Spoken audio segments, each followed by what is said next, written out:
All right, guys. So our next set of notes that we're going to look at today is solving equations using logarithms.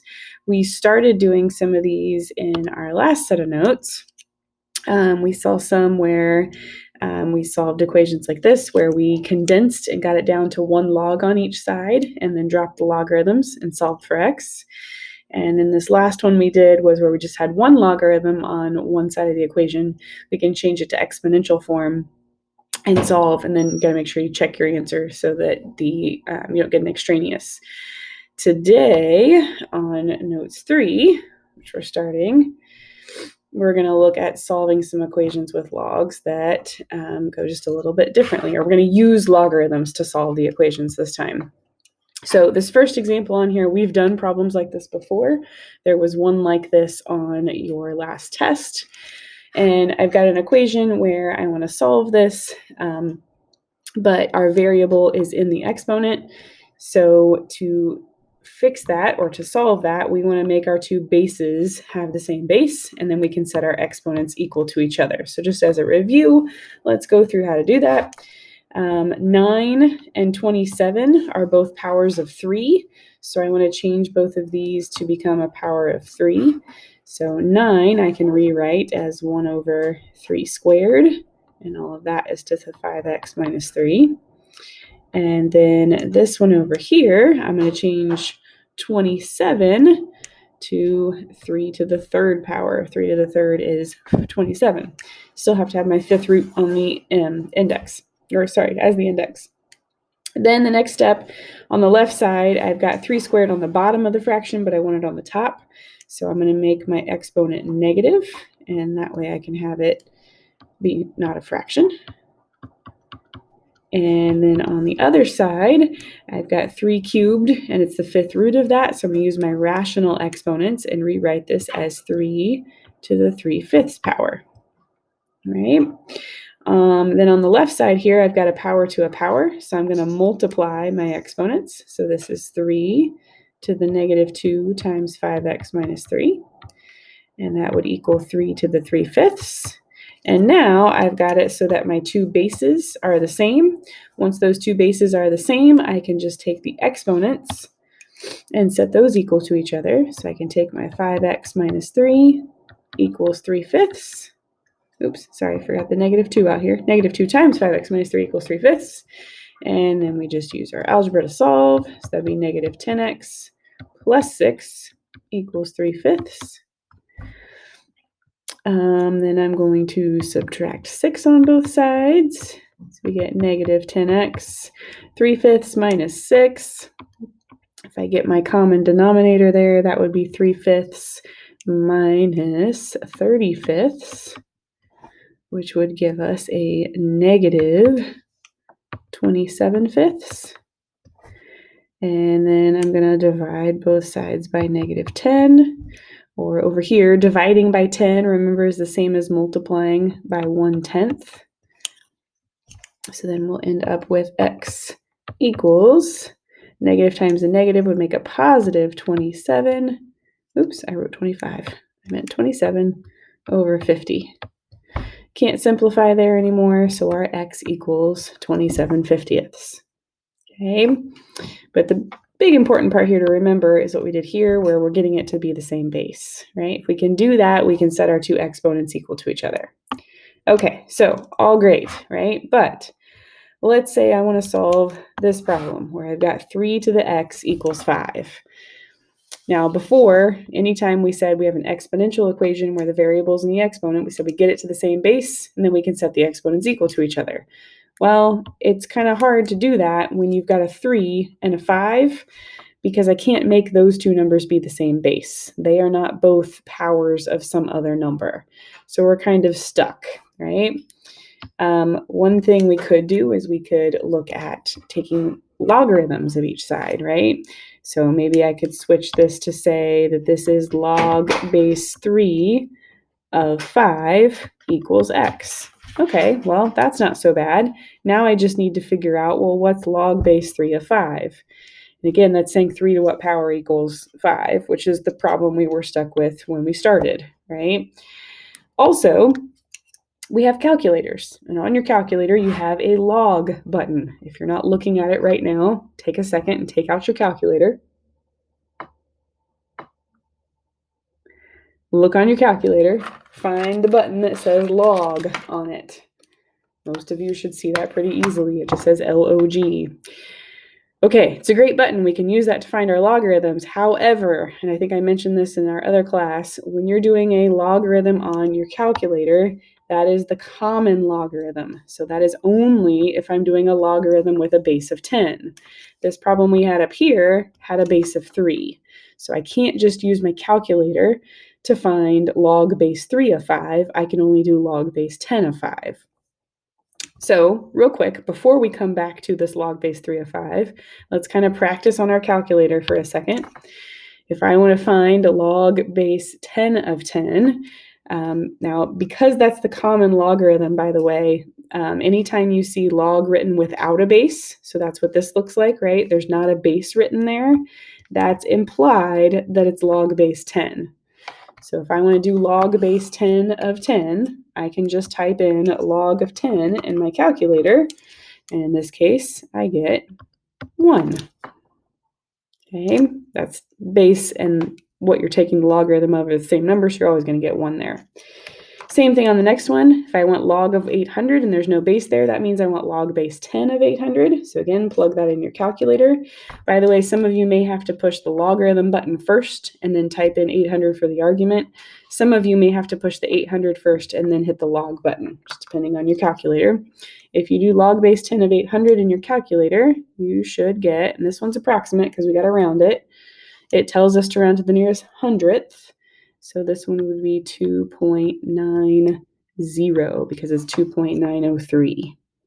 Okay, so make sure you're doing those with me. If you type that in your calculator and you don't get 2.90, make a mental note to yourself to ask me about this when we come back to class on Friday. Okay, so now going back to this 3 to the x equals 5, right? We got stuck where we can't get log base 3 of something. So instead, what we're going to do here is we're actually going to use logarithms to help us solve this by taking the logarithm of both sides of this equation. So I'm going to use log base 10 because log base 10 I can do in my calculator. So it's kind of the opposite of before, where before we dropped the logarithms, now we're going to add logarithm on each side. So it's no different than if you have like 2x equals 5, I can divide both sides by 2, right? Whatever operation I do on one side, as long as I do it on the other side, that's still a legal math move. So in this case, I'm going to do the logarithm operation to both sides of the equation. So I'm going to change this to log of 3 to the x equals log of 5. And again, by not writing base, that's our base 10. So that's going to allow us to use our calculator. Okay, so now we're going to use our properties that we learned the other day, because if I've got 3 to the x, remember I can take that exponent and I can move that out in front. That's our expanding quality, right, or property. So I'm going to rewrite this as x times log of 3 equals log of 5. So now if I want to solve for that x, well, all I need to do is get rid of log of 3. And remember, log of 3 in this case is just a number. So I'm going to divide both sides by log of 3. So now on the left side, my log 3's cancel out, and I'm just left with x equals log 5 divided by log 3. Now if I want an exact answer, I'm going to leave it like that. But if I want my approximate answer, I can actually put that in my calculator. I can do the logarithm of 5, and I'm going to divide that by the logarithm of 3, and we get 1 point, we'll do a couple places here, 2 places, 1.46. So that's our approximate answer. Or if it asks for an exact answer, you would leave it in terms of the logarithms. Okay. All right, let's try a couple more of these that involve a few more steps, and then we'll be done with them and you can try some on your own. Okay, so the next one, again, same idea. Our bases, we've got a 7 and a 4. I can't rewrite those to both be the power of some other number, so instead, we're going to do the logarithm of both sides. And again, log base 10. So I'm going to rewrite this as log of 7 to the 5x minus 2 equals log of 4 to the 3x.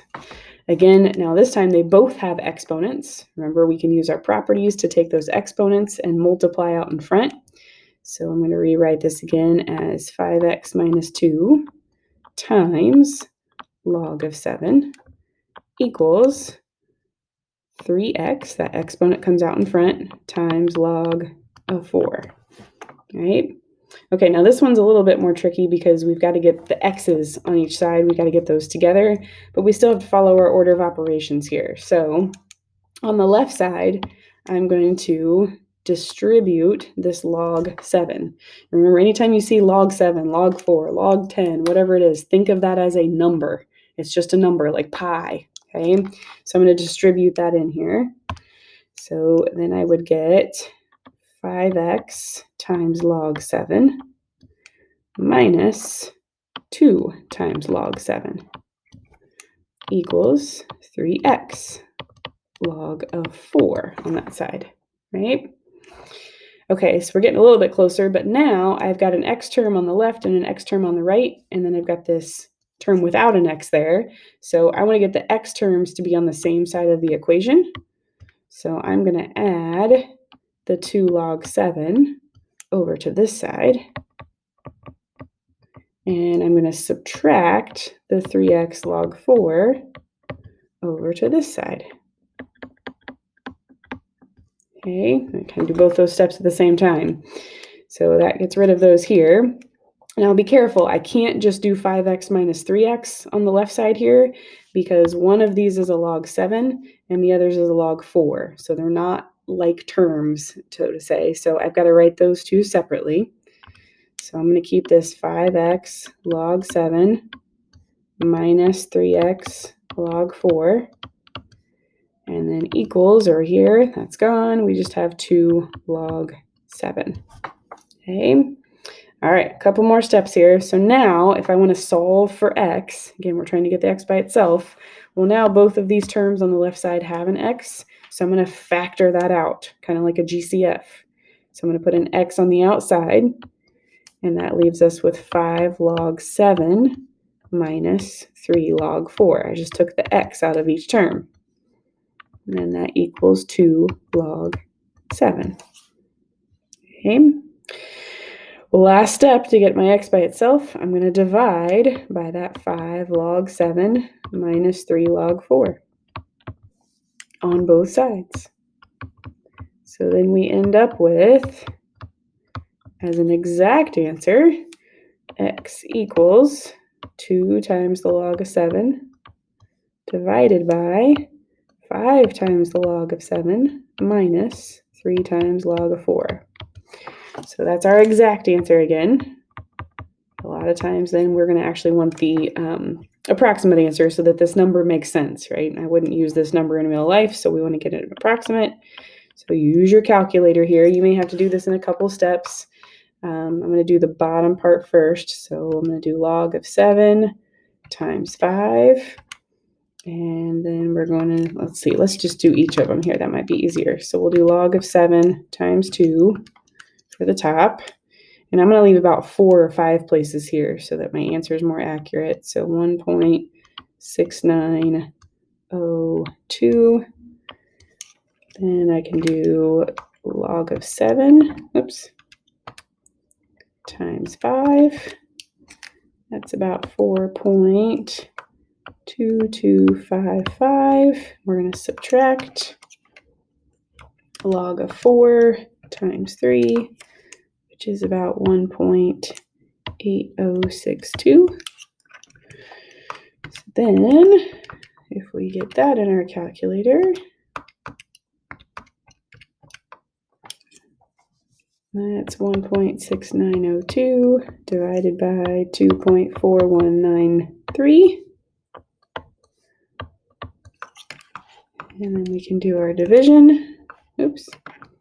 1.6902 divided by 2.4193 gives us an answer of 0.69886 for our approximate answer.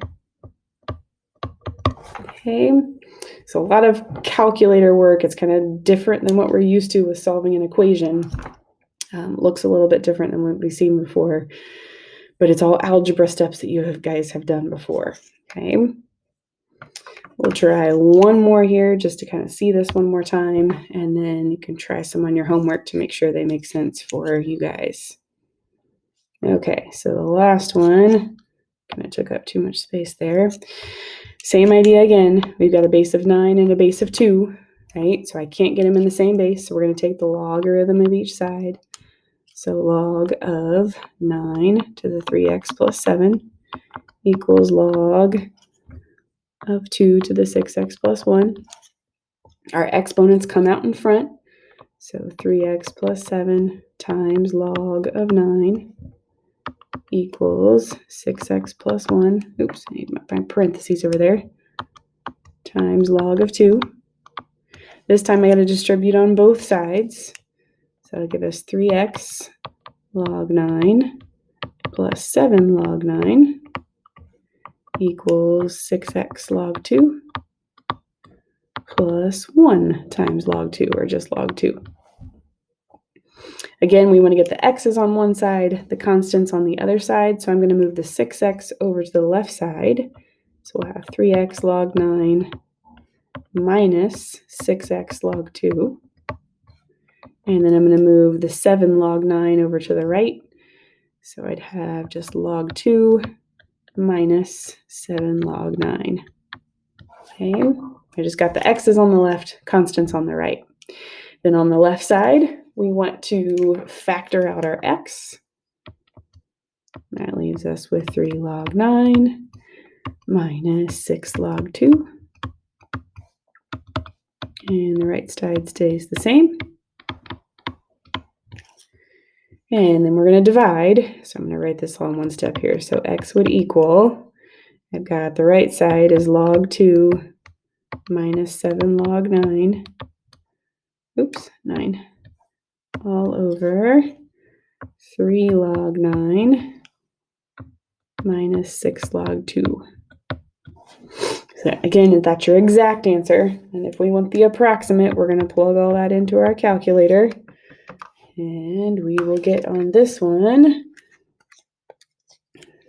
Some of you can type this all in a lot easier. I should have a better calculator for this one, and it would make my life easier, but that's okay.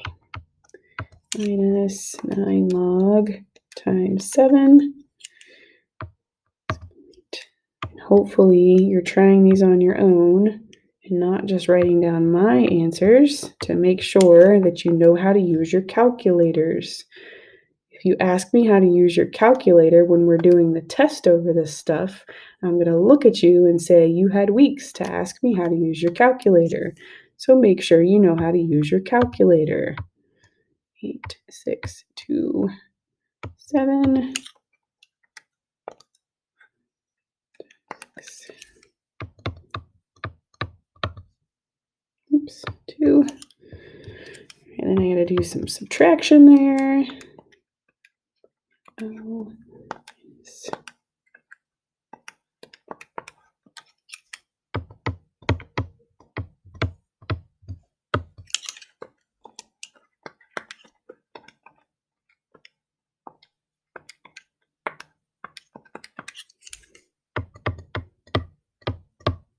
And last step, I can divide. So our approximate answer is